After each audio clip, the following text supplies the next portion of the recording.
શું તમે જે દૂધ પીઓ છો તે ચોખ્ખું છે? દૂધમાં કેમિકલ તો નથી ને? જૂનાગઢમાં યુવા નેતા યુવરાજસિંહ જાડેજાએ કરેલા આક્ષેપોને લઈ કંઈક આવા જ સવાલ થાય છે. જૂનાગઢમાં શંકાસ્પદ દૂધ મામલે મોટો વિવાદ થયો છે. કાળવા ચોક વિસ્તારમાંથી અંદાજે 8,000 લીટર દૂધ ભરેલું શંકાસ્પદ ટેન્કર ઝડપાયું. જે બાદ ફૂડ વિભાગની ટીમે દૂધના સેમ્પલ તો લીધા, જોકે તેનો રિપોર્ટ આવવામાં લગભગ 6 મહિના લાગી શકે તેવું અધિકારીઓનું કહેવું છે. ફૂડ વિભાગની ટીમ પાસે તાત્કાલિક તપાસ માટેની કોઈ સાધન સામગ્રી જ નથી. આ દરમિયાન વિદ્યાર્થી નેતા યુવરાજસિંહ જાડેજાએ પોતાની પાસે રહેલી ટેસ્ટિંગ કિટથી પોલીસ સ્ટેશનમાં જ દૂધની તપાસ કરી, જેમાં દૂધમાં ભેળસેળ હોવાનો દાવો કર્યો. યુવરાજસિંહે આ દૂધ વિસાવદરના લેરિયાથી આવતું હોવાનું અને સોરઠ ડેરીમાં ઠલવાતું હોવાનો આક્ષેપ કર્યો. સાથે જ યુવરાજસિંહે એફએસએલ તપાસની માંગ કરી. આજરોજ અમારા દ્વારા એક ટેન્કર દૂધનું ટેન્કર જે છે 8996 નંબરનું એ રોકવામાં આવેલું હતું અને આજે આ ટેન્કર રોકી પહેલા તો પ્રશાસન તંત્રનો મુદ્દામાલ જપ્ત કરેલો હતો અને ત્યારબાદ એફએસએસના અધિકારીને બોલાવેલા હતા અને એફએસએસના જે અધિકારી છે એને ખૂબ ઉડાવ જવાબ આપ્યો છે. એફએસએસના અધિકારીનું કહેવું એવું છે કે છેલ્લા 6 મહિનાથી અમારી પાસે ટેસ્ટિંગ કિટ નથી અને જે ટેસ્ટિંગ વાન છે એ રિપેરિંગમાં પડી છે, એટલે રિપેરિંગમાં પડી છે એટલે અમે ટેસ્ટિંગ નથી કરી શકતા. હવે જોવા જઈએ તો એફએસએસનો જે લો છે એવું કે છે કે ગમે એવી હોય તો ઓછામાં ઓછા 14 દિવસની અંદર એનું ટેસ્ટિંગ કરી અને જે મુદ્દામાલ છે એ રાખવો ન રાખવો, ડિસ્ટ્રોય કરવો, એની પર તાત્કાલિક નિર્ણય કરવાની જવાબદારી એફએસએસના અધિકારી છે.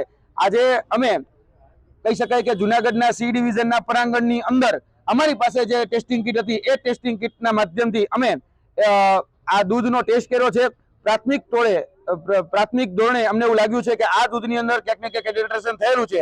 યુરિયાનું પ્રમાણ પણ અમને જોવામાં આવ્યું છે, ત્યારબાદ ડિટર્જન્ટનું પ્રમાણ પણ અમને જોવામાં આવ્યું છે. હવે કયું કેટલી માત્રામાં છે એ અમને નથી ખબર. આની અંદર સોયાબીન છે કે નહીં, પામ તેલ છે કે નહીં, આની અંદર બીજા કોઈ પણ પ્રકારના એડલ્ટ્રેશન કરવામાં આવેલા છે કે નહીં, એની તપાસ એ જીસીના માધ્યમથી જ થઈ શકે. પરંતુ કહી શકે કે એફએસએસના જે અધિકારી છે, જે ઉચ્ચ અધિકારી એસી ચેમ્બરની અંદર બેઠા બેઠા ઓર્ડર કરતા હોય છે, એની પાસે કોઈ જ પ્રકારના સાધનો ઉપલબ્ધ નથી. અને આજે અમારા દ્વારા જે એફએસએસના જે અધિકારી છે એ ઉપલબ્ધ હતા ત્રિવેદી સાહેબ, એને એક ટેસ્ટિંગ કિટ એટલે કે મિલ્ક ટેસ્ટિંગ કિટ જે છે એ ભેટ સ્વરૂપે આપવામાં આવી છે, જેથી કરીને જુનાગઢના જે નાગરિકો છે એ નાગરિકોનું ભવિષ્ય ન બગડે, નાગરિકોનું આરોગ્ય ન બગડે. ઘણા સમયથી જોઈએ છે કે ગુજરાત ખાસ કરીને કેન્સર નું હબ બનતું જાય છે. કેન્સર હોય કે પછી કિડનીના સૌથી વધારે કેસ એ ગુજરાતની અંદર જોવા મળે છે. તો એની પાછળ ક્યાંક ને ક્યાંક અમને લાગી રહ્યું છે કે મુખ્ય જે કારણ છે એ મુખ્ય કારણ આ કેમિકલ યુક્ત દૂધ છે. શું તમે જે દૂધ પીઓ છો તે ચોખ્ખું છે? દૂધમાં કેમિકલ તો નથી ને? જૂનાગઢમાં યુવા નેતા યુવરાજસિંહ જાડેજાએ કરેલા આક્ષેપોને લઈ કંઈક આવા જ સવાલ થાય છે. જૂનાગઢમાં શંકાસ્પદ દૂધ મામલે મોટો વિવાદ થયો છે.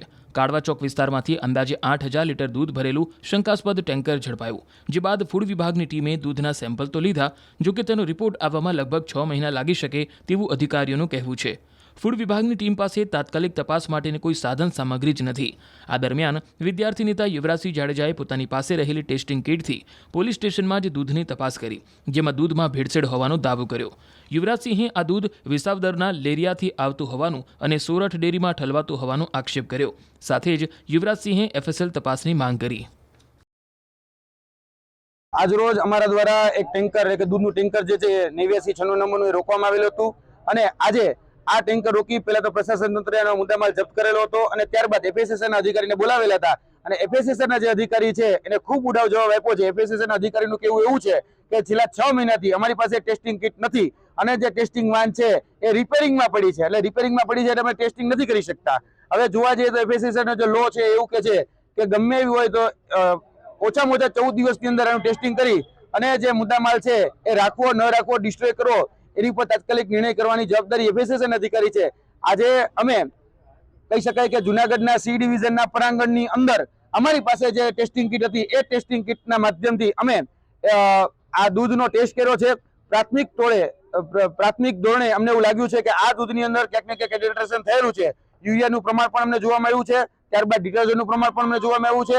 હવે કયું કેટલી માત્રામાં છે એ અમને નથી ખબર. આની અંદર સોયાબીન છે કે નહીં, પામ તેલ છે કે નહીં, આની અંદર બીજા કોઈ પણ પ્રકારના એડલ્ટ્રેશન કરવામાં આવેલા છે કે નહીં, એની તપાસ એ જીસીના માધ્યમથી જ થઈ શકે. પરંતુ કહી શકે કે એફએસએસના જે અધિકારી છે, જે ઉચ્ચ અધિકારી એસી ચેમ્બરની અંદર બેઠા બેઠા ઓર્ડર કરતા હોય છે, એની પાસે કોઈ જ પ્રકારના સાધનો ઉપલબ્ધ નથી. અને આજે અમારા દ્વારા જે એફએસએસના જે અધિકારી છે ઉપલબ્ધ હતા ત્રિવેદી સાહેબ, એને એક ટેસ્ટિંગ કિટ એટલે કે મિલ્ક ટેસ્ટિંગ કિટ જે છે એ ભેટ સ્વરૂપે આપવામાં આવી છે, જેથી કરીને જુનાગઢના જે નાગરિકો છે એ નાગરિકોનું ભવિષ્ય ન બગડે, નાગરિકોનું આરોગ્ય ન બગડે. ઘણા સમયથી જોઈએ છે કે ગુજરાત ખાસ કરીને કેન્સર નું હબ બનતું જાય છે. કેન્સર હોય કે પછી કિડનીના સૌથી વધારે કેસ એ ગુજરાતની અંદર જોવા મળે છે. તો એની પાછળ ક્યાંક ને ક્યાંક અમને લાગી રહ્યું છે કે મુખ્ય જે કારણ છે એ મુખ્ય કારણ આ કેમિકલ યુક્ત દૂધ છે.